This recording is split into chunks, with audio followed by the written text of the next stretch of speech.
Selamat pagi buat teman-teman. Di sini saya Owen Ferry Gunawan dengan NIM 012 ingin mereview artikel dari 3 jurnal ilmiah dan 3 skripsi yang berhubungan dengan judul skripsi yang nanti akan saya tulis nantinya.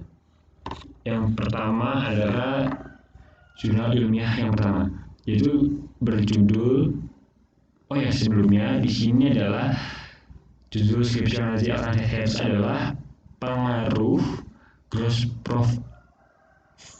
profit margin, return on investment, dan earning per share terhadap harga saham PT Coca-Cola Indonesia pada tahun 2015 sampai 2018. Yang pertama adalah pengaruh return on investment, return on equity, net profit margin, dan earning per share terhadap harga penutupan saham perusahaan. Penelitinya adalah Yoga Pratama Putra, Muhammad Julkirom, AR, dan Sri Mangesti Rahayu. Variabelnya yaitu variabelnya ada 3. Yang pertama ROI, yang kedua ROE, dan yang ketiga NPM. Yang keempat ada EPS. Ada 4 variabel. Objek penelitian adalah perusahaan properti dan real estate yang terdaftar di BI pada tahun 2010 sampai 2013, yaitu selama 3 tahun. Rumusan masalahnya adalah apakah variabel return on investment, return on equity, net profit margin, dan earning per share secara simultan atau parsial berpengaruh terhadap harga saham, dan variabel mana yang berpengaruh dominan terhadap harga saham. Pada penelitian ini digunakan jenis penelitian explanatory. Populasi penelitian ini adalah seluruh perusahaan properti dan real estate yang terdaftar di Bursa Efek Indonesia pada periode tahun 2010 sampai 2012, yaitu berjumlah 52 perusahaan dengan menggunakan teknik purposive sampling, dan sampel dalam penelitian ini sebanyak 21 perusahaan dengan teknik analisis regresi linear berganda, uji asumsi klasik, uji F, uji T, dan koefisien determinasi. Kesimpulan adalah dari hasil uji secara simultan dengan uji F dapat disimpulkan bahwa kinerja keuangan perusahaan yang diukur dari ROI, ROE, NPM, dan EPS mempunyai pengaruh terhadap harga penutupan saham. Dari hasil uji secara parsial dengan uji T dapat disimpulkan bahwa secara parsial variabel ROI, ROE, NPM, dan EPS berpengaruh secara signifikan terhadap harga saham penutupan. Saran bagi peneliti selanjutnya adalah menggunakan faktor-faktor eksternal yang kemungkinan mempengaruhi harga saham seperti inflasi, tingkat suku bunga, pertumbuhan ekonomi Indonesia, kurs valuta asing, maupun harga minyak dunia. Kritiknya adalah isi dari jurnal ilmiah ini sudah cukup lengkap dan kesimpulan juga sudah cukup bagus. Lalu jurnal ini yang kedua adalah pengaruh return on investment, earning per share, dan dividen per share terhadap harga saham perusahaan pertambangan yang terdaftar di Bursa Efek Indonesia. Peneliti di sini yaitu ada 2, Denis Priyatinah, Prabandaru Adekusuma, dan Prabandaru Adekusuma. Terdapat 3 variabel yaitu ROI, EPS, dan DPS. Objek penelitian adalah perusahaan pertambangan yang terdaftar di BI pada tahun 2008 dan 2010, yaitu selama 3 tahun. Rumusan masalahnya adalah untuk mengetahui pengaruh ROI, EPS, dan DPS terhadap harga saham baik secara parsial maupun secara simultan. Metode pengambilan sampelnya dalam ini dilakukan dengan metode purposive sampling, artinya bahwa populasi yang dijadikan sampel dalam penelitian ini adalah populasi yang memenuhi kriteria sampel yang dikehendaki peneliti sesuai dengan pertimbangan. Teknik analisisnya adalah statistik deskriptif, uji asumsi klasik, dan uji hipotesis. Kesimpulannya adalah ROI, EPS, dan DPS berpengaruh positif dan signifikan terhadap harga saham perusahaan pertambangan yang terdaftar di BI pada periode 2008 dan sampai 2010. Hal ini ditunjukkan dengan nilai hitung positif dan nilai koefisien R sebesar 0,444, 0,681, dan 0,887. Lalu sarannya adalah bagi investor sebaiknya sebelum mengambil keputusan untuk menanamkan dananya yang berupa saham di sebuah perusahaan, hendaknya investor mempertimbangkan berbagai macam faktor yang dapat mempengaruhi harga saham.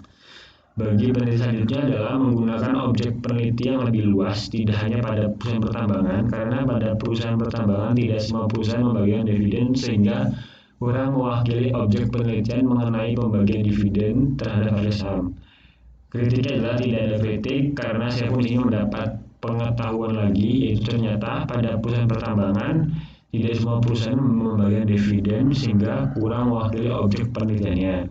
Lalu jurnal ilmiah ketiga adalah dengan judul pengaruh return on asset, net profit margin, dan earning per share terhadap harga saham pada perusahaan perbankan di Bursa Efek Indonesia.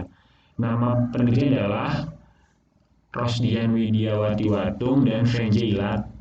Objeknya adalah perusahaan perbankan yang terdaftar di BI pada tahun 2011 dan 2015, yaitu selama 5 tahun.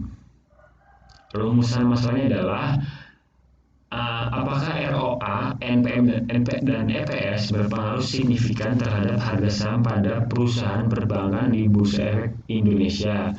Dan apakah secara simultan ROA, NPM, dan EPS berpengaruh juga terhadap sahamnya? Lalu metode penelitian adalah analisis regresi linear berganda dengan teknik uji normalitas, uji multikolonialitas, uji autokorelasi, uji heteroskedasitas, uji F dan uji T. Lalu kesimpulan adalah secara parsial ROA, NPM, dan EPS berpengaruh signifikan terhadap harga saham di Bursa Efek Indonesia pada periode 2011 dan 2015 dengan nilai didapat yaitu 0,006. Sarannya adalah bagi perusahaan dapat lebih memperhatikan dan meningkatkan kinerja keuangan di perusahaan agar dapat lebih menarik dan meningkatkan kepercayaan investor untuk berinvestasi di perusahaan tersebut. Bagi peneliti selanjutnya, diharapkan dapat menggunakan objek penelitian yang lebih luas dan tidak hanya di perusahaan perbankan atau industri lainnya, dan dapat menggunakan periode pengamatan yang lebih panjang. Kritiknya adalah saya tidak dapat menemukan kritiknya Bu, karena maksudnya di sini sudah cukup lengkap dan tidak ada kekurangan saya. Lalu yang lainnya adalah review skripsi. Yang pertama adalah dengan judul analisis pengaruh gross profit margin, operating profit margin, net profit margin, dan return on asset terhadap harga saham. Penelitian ini adalah EMA Jaharona Batubara dengan 4 variabel yaitu GPM, OPM, NPM, dan ROA. Objek penelitian adalah perusahaan manufaktur sektor industri barang konsumsi pada periode 2008 sampai 2012, yaitu selama 5 tahun. Rumusan masalahnya adalah bagaimana pengaruh GPM, OPM, NPM, dan ROA terhadap harga saham. Metode yang digunakan adalah sampling purposive yang terdapat dalam non-probability. Teknik analisis yang adalah menggunakan model regresi linear berganda, uji normalitas, uji multikolinearitas, uji heteroskedasitas, dan uji autokorelasi. Kesimpulannya adalah tidak ada pengaruh yang signifikan antara GPM, OPM, NPM, dan ROA terhadap harga saham secara parsial. Dan ada pengaruh yang positif dan signifikan antara GPM, OPM, NPM, dan ROA terhadap harga saham secara simultan. Sarannya adalah bagi peneliti selanjutnya bisa menambah variabel dan menambah jumlah yang dibahas. Bagi manajerial bisa lebih memperhatikan gerakan perubahan OPM karena sangat mempengaruhi harga saham perusahaan. Kritiknya adalah sebagai mahasiswa ingin membuat skripsi, menurut saya terlalu banyak kata-kata yang diulang dengan banyak. Lalu yang kedua adalah skripsi yang berjudul dengan pengaruh dividen per share, earning per share, dan price earning ratio terhadap harga saham syariah. Ini penelitiannya adalah Agus Tri Budiarno dengan objek perusahaan yang terdaftar di Jakarta Islamic Index periode 2015 sampai 2017, yaitu selama 3 tahun. Rumusan masalahnya adalah apakah DPS EPSPR secara parsial atau simultan berpengaruh terhadap harga saham perusahaan yang terdaftar di Jakarta Economic Index. Metode penelitian dan teknik analis adalah data yang diambil adalah data kuantitatif dan data sekunder. Teknik yang digunakan adalah uji asumsi klasik. Kesimpulannya adalah DPS, EPS, dan PR berpengaruh positif dan signifikan terhadap harga saham. Sarannya adalah bagi investor dapat mempertimbangkan DPS, EPS, dan PR dalam berinvestasi di Jakarta Islamic Index. Bagi peneliti berikutnya adalah diharapkan menambah rasio keuangan lainnya. Kritiknya adalah saran yang ditulis masih biasa-biasa saja dan sedikit kurang bermanfaat. Lalu yang seksi yang ketiga itu yang terakhir, pengaruh return on investment dan dividend per share terhadap return saham pada perusahaan food and beverage yang terdaftar di Bursa Efek Indonesia. Diteliti oleh Lintang Arum Kusumawati dengan objek perusahaan food and beverage yang terdaftar di BI pada tahun 2005 sampai 2007, yaitu selama 3 tahun dengan rumusan masalah bagaimana pengaruh ROI dan DPS secara parsial atau simultan terhadap return saham pada perusahaan food and beverage di BI. Metode yang digunakan adalah dokumentasi dengan variabel independen ROI sebagai X1, DPS sebagai X2, dan variabel dependen yaitu return saham.